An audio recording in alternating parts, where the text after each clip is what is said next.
Thank you for joining us today on Positively Charged Biz. We are here to motivate, inspire, and support our listeners as they write their life stories. We are a proud founding member of the Real Disrupt Podcast Collaborative, and you can check out more awesome podcasts at realdisrupt.com. Hey everyone, I hope you're having a positive and productive day. On today's show, we have a gentleman who realized that he could take a difficult situation and turn it into a positive change in the world, driven by the love of his children. Michael Daniels is the founder and CEO of Fayr, Family Advocacy, Your Responsibility, a groundbreaking app that seamlessly streamlines key aspects of family management for co-parents raising children together. The creation of the app grew out of Daniel's own challenges as a divorced father of two grade school age children, navigating life and the family court system. Fayr has simplified the various obstacles that arise from co-parenting and has allowed him to turn his full attention to what matters most in life, his children. Michael, thank you so much for being here today. And on Positively Charged Biz, we like to start at the beginning. So please tell us, what was that pivotal moment where you decided that technology and an app was a solution to your co-parenting complexities?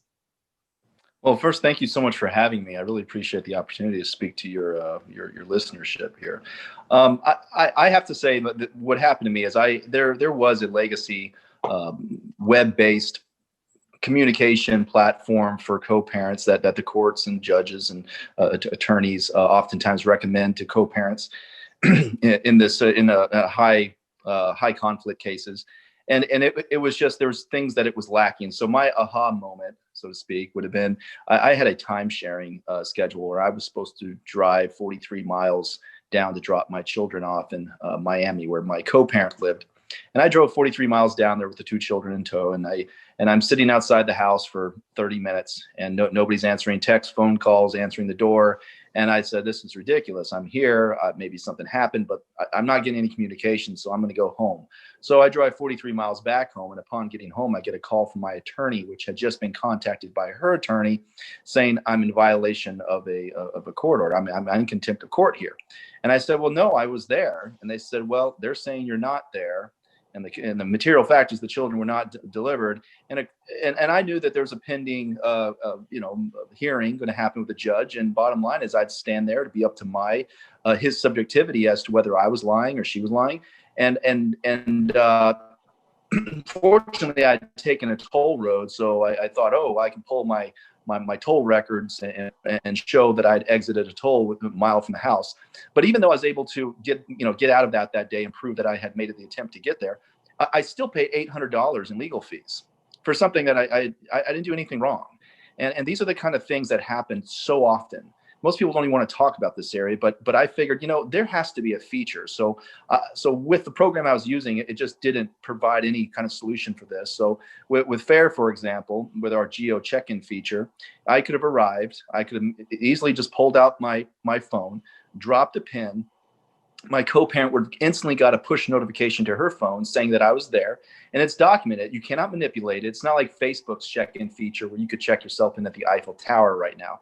You cannot manipulate this. This is where you are, and that would have been it. I would have saved $800 that one day, just by mitigating that escalation due to misunderstandings.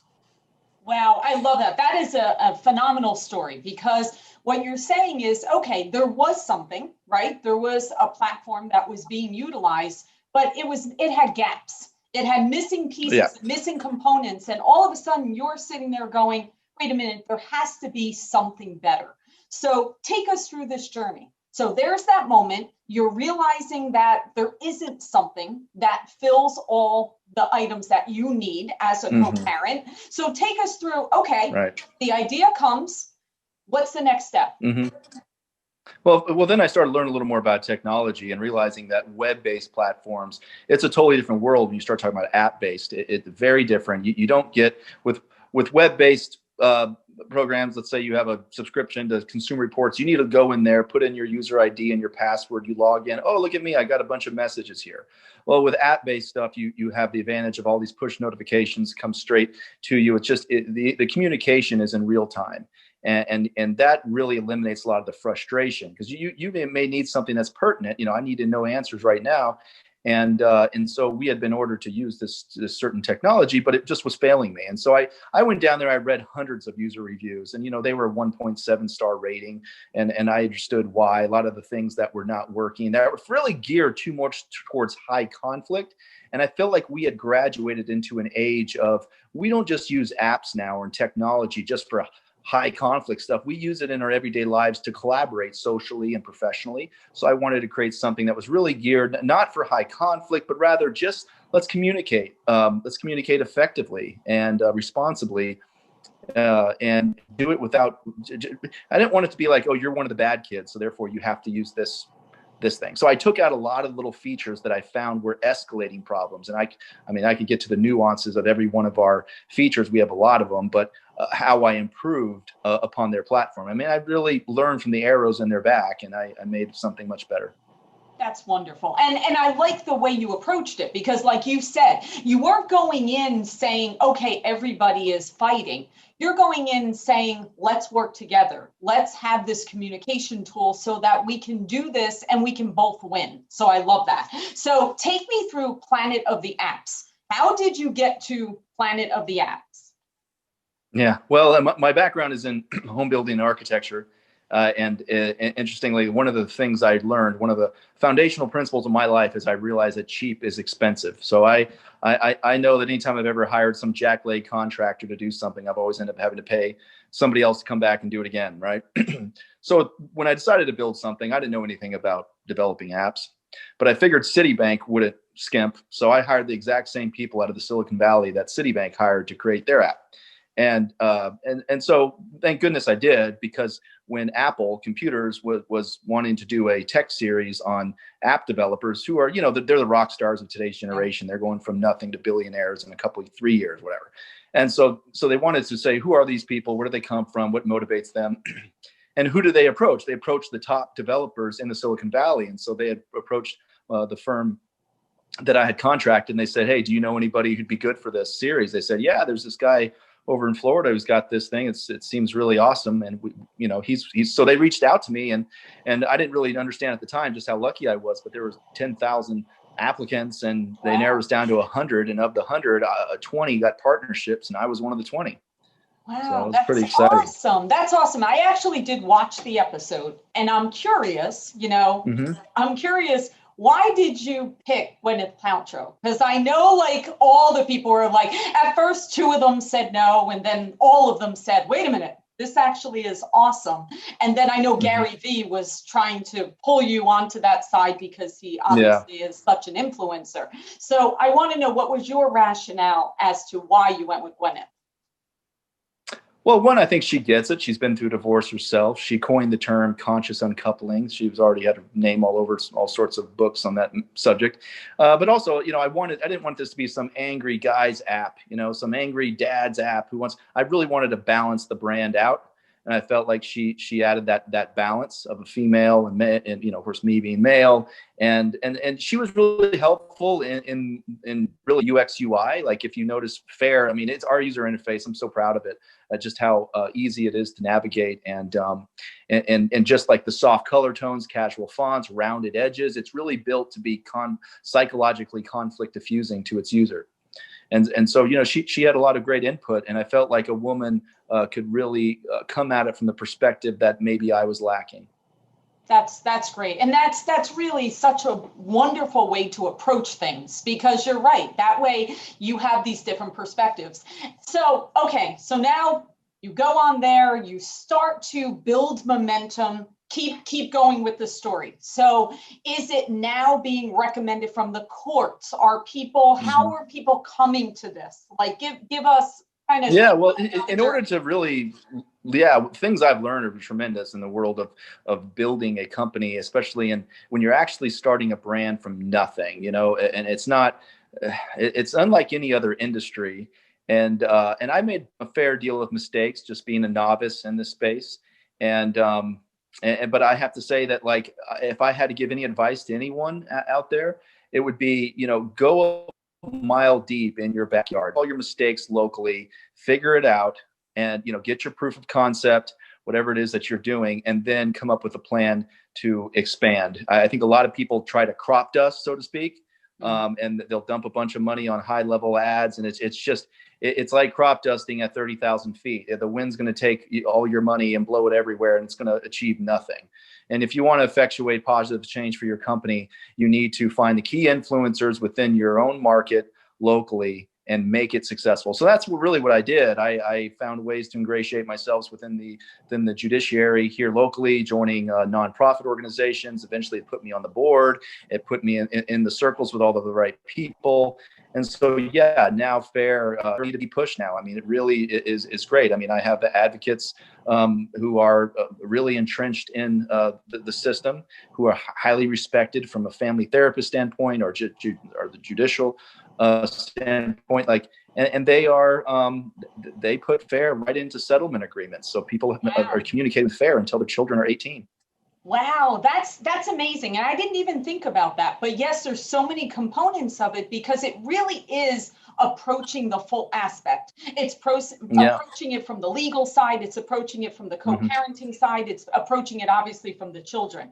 So just take me through it a little bit. Okay, so husband and wife, okay, now they've gone through the divorce, they have their settlement. So what have you seen in terms of, okay, if you have somebody that it was a difficult divorce, it was definitely not a situation where people are speaking to each other at a civil level. So take me through, what have you seen that Fayr does to alleviate some of that and make it so that they are communicating?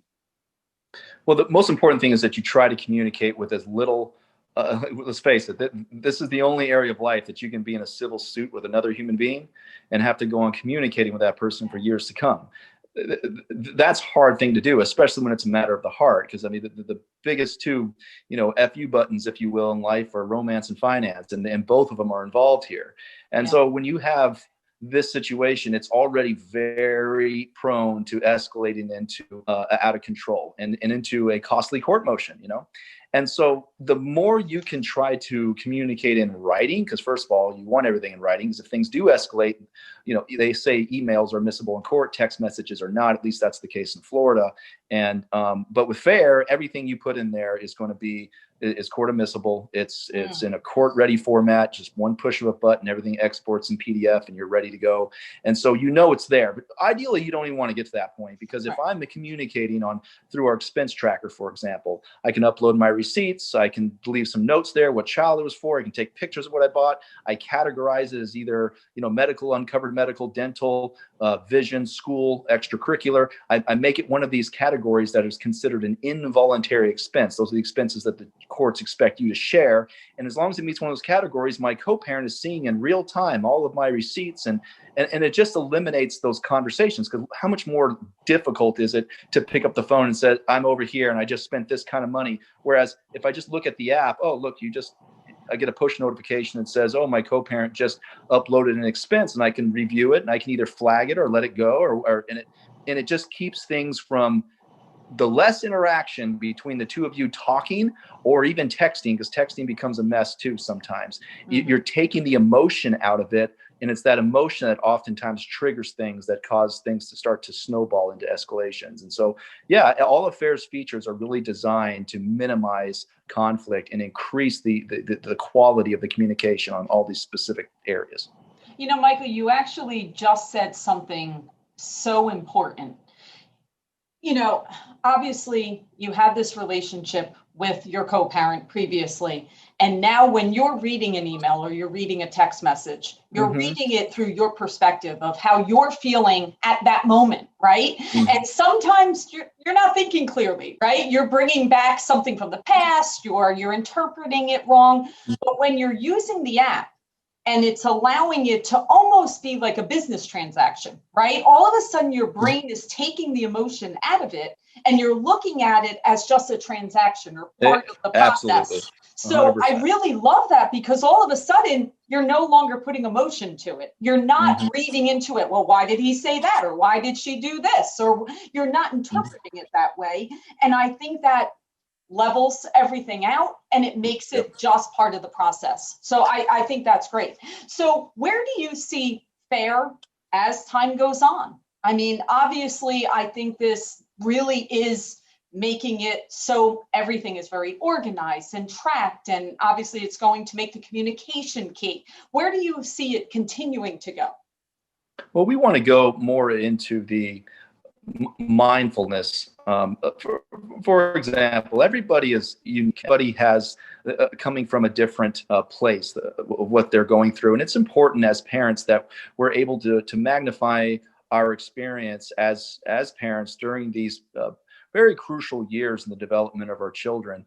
And I wanted to enter a new mindfulness stage, so that, like, for example, when I onboard in the future, this is stuff that we're going to do, I would give some specific information about myself. And like, for example, I'd say, you know, I was, as opposed to having a child out of wedlock versus having a child and we went through a divorce. So I'd onboard and say, I'm a father. I've got 2 kids that are 13 and 14, and one has autism and ADHD, and maybe one has a physical disability. And I just give some information about myself. And then daily I'd get these little digestible mindfulness videos, and I just watch the 3-minute video to just kind of refresh in my mind the importance of those stages, because my daughter's now entering her teenage years. These are important things for a father to realize, and just giving them this quality information from some of the most respected people in the field. I mean, people have authored books, we've got PhDs or great podcast. And so I'm giving them daily mindfulness videos that are small, not something that's going to be in your way, but just something, and then some kind of reward system. Maybe every time you do digest one of your videos and you pass a little quick 3 to 5 question retainer quiz on it, you get some Fayr points for that. So we kind of gamify it too. So I'm building up Fayr points. And then one day we want to redeem those Fayr points for like a 5% discount on a cruise. We want to get those affiliate agreements going. So we really just want to make this someplace that helps parents be the best versions of themselves for the wellness of their kids. I love that, because I mean, think about it. It's very stressful. Obviously, everything is stressful. We're also in the middle of a pandemic right now, right? So, I mean, there's lots of things coming at us at all times. So if you do know about their particular situation, you can provide them with that information that may be useful to them. Like you mentioned, if they have a child that's autistic or has a disability, or like you said, different stages. You know, obviously what that person would have an interest in as a father of a teenager is going to be very different from a father of an infant. So I think that's great. I love the way that goes, because you are tied to it and you're constantly evolving, right? You are never in the same season. We all know that, right? Obviously, you know, when you're first parenting, you're in a different season than when your children are getting older. Like you're entering that famous teenage stage. That's especially of the girls. So that's a whole new season. Obviously that will come and go, and you'll be in another season. So I think that's great. And I get the impression that you're going to continue to monitor and listen to the users of your app to be able to gain information as far as, okay, how are you evolving? And I would think as time goes on, it will continue to evolve. There will be different needs and different things that are going to come out of this. And do you have that, Michael? Like, do you get feedback from the users? Yeah. Oh, great. I always give people in my personal email. I want to hear as much from my users as possible. And frankly, a lot of the features that we kind of grew the app into, it started initially with 4 key features. And then I've been growing it out to a bevy of them since then. And I'm always just trying to tweak things. I listen to them because, again, I'm one person from one set of life experiences. And there's 55 million co-parents out there who've got a lot of other experience. And I want to make this the best app for everyone's co-parenting needs. Absolutely. How does it tie in? You know, you mentioned what the law is in Florida. So I was actually just thinking about that. Like, Does it vary state to state? Like in Oh regards yeah, I to, mean, yeah, you can vary county to county. Yeah. wow. Heck, So you some things mean it's within the judge to app, judge almost, but do you you mean never know. like in It's, regards to the app? oh, Like, do you, no. okay, No.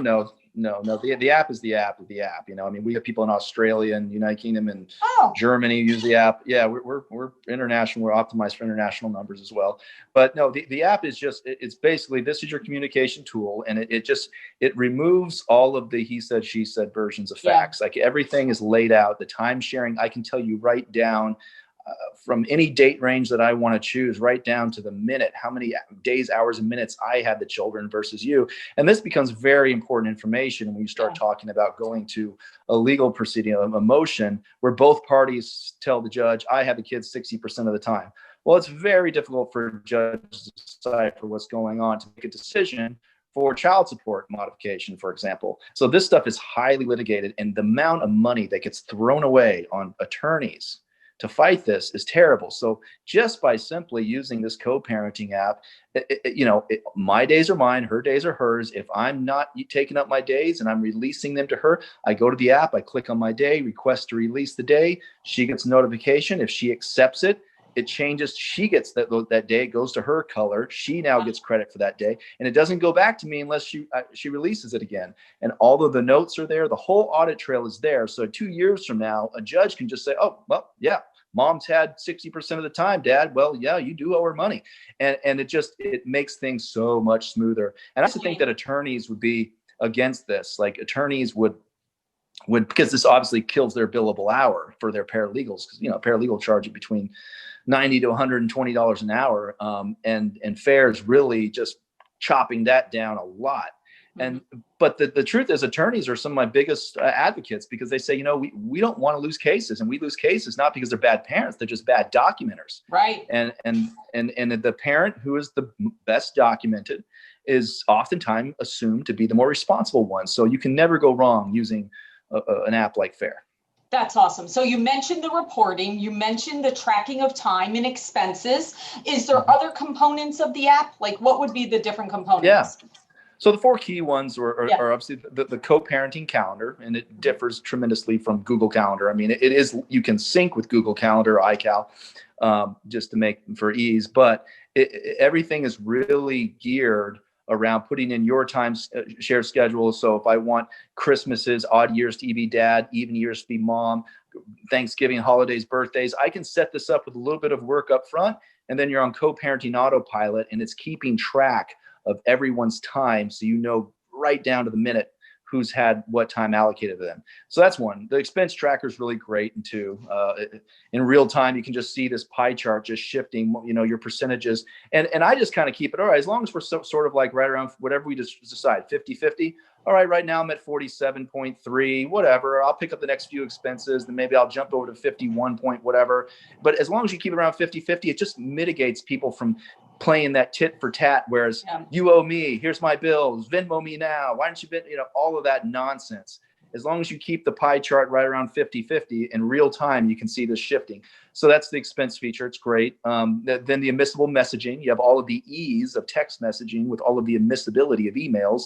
Attorneys love it because they can say like trip in North Carolina, and it'll go through there and find any conversations pertaining to that trip. And so you can easily access things that have been communicated to one another. Nothing can be deleted. It's not like your regular iOS messaging. You can't manipulate it. And of course, the geo check-in feature, which I was the first co-parenting app to ever have that. Other competitors have followed suit since then. And we have a file vault, which this is where you may want to keep, your child's student ID or blood type. Information about your children. Like I'm also always caught like, oh, where's my insurance cards? Or you need all of this information, vital documents, if you want to save images or PDFs or images of things that you want your co-parent to have too. So it's called the file vault. I often get that when I need the birth certificate, or you want a picture of the passport or whatever. And then there's the private journal. The private journal is essentially the same as the file vault, just it's not shared. So anything I put in the file, like if I want to put some anything, if I see the children's bruise, that the child has a bruise on him, and I think it was because of some domestic violence problem I could put all of that in the private journal, and my co-parent doesn't see that. Got it. So any document or image or note put there is not shared. And then of course the app is totally in Spanish as well. Oh, that's great. Yeah, it's the only Spanish app, co-parenting app on the market. And then of course all of the reports are free. So anytime you need to export a report, I mean, we don't charge any extra for that. Some of our competitors, it's like $3.99 per report. So if you have 6 months worth of reports, you got to pay $3.99 times 6, and they kind of nickel and dime you. But we don't do that. Oh, that's amazing. So thank you for running through the full components of Fayr. Mm-hmm. I think that's wonderful, and it's phenomenal. I mean, Michael, you've done a great job, and I know your background. I've read a little bit about how you broke a record and all that stuff of kind of making your way through and being in the home building and then taking action and executing and building something that not only, obviously, it's great to have a phenomenal app, but you truly are making a difference in the world to lots of people that, like you said, that maybe they just aren't great at being organized or documenting, and maybe they're struggling with legal bills and everything else, and just the stress of everything, and bottom line, like it said in your bio, at the end of the day, you should be focused on being a good parent and taking care of your children and being there for them, because we all know years go by very quickly. And we certainly don't want them stressed out worrying about papers and documenting. So why not use technology to make their lives easier so they ultimately can be spending that special time with their kids? So that's wonderful. All right, Michael, how do people find Fayr? I would think that's pretty easy, but how do they learn more? Yeah, go to our website at fayr.com. That's FAYR.com. You mentioned in the beginning, it is an acronym. Family advocacy is your responsibility. And in our Twitter, Instagram, Facebook, it's all at BeFayr, BeFayr. And you can go sign up. I encourage everyone to, if you want to get a 20% discount, we charge subscriptions. We do not sell any user data. In the world of technology, just so you know, if they're not selling you a product, you are the product. They're selling your information. And trust me, it's not free to run these apps at all. And so our app is a subscription, but that subscription buys your guaranteed privacy. We don't sell any of this information, and nothing's ever going to be put out there and come back at any point and haunt you. So our subscriptions are either with the promo code, it's $7.99 a month, $79 a year, or $199 for 3 years. So if you just go to our website and create an account through there, you can use the code NPO. That it's for the National Parenting Organization. It's a great organization that we like to donate to. _Fayr. So NPO _Fayr to get a 20% discount off any subscription. That's wonderful. Well, thank you so much for sharing all the information about Fayr. Keep up the great job, and we really appreciate you being a guest. Well, thank you so much. I really appreciate it.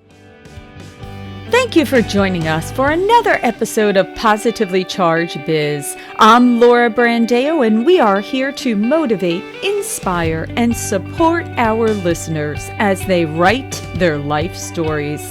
If you have an inspiring story, please email me at laura@positivelycharged.biz. And remember to subscribe to hear more great guests. And connect to us on Facebook at Positively Charged and Instagram at Positively Charged Podcast.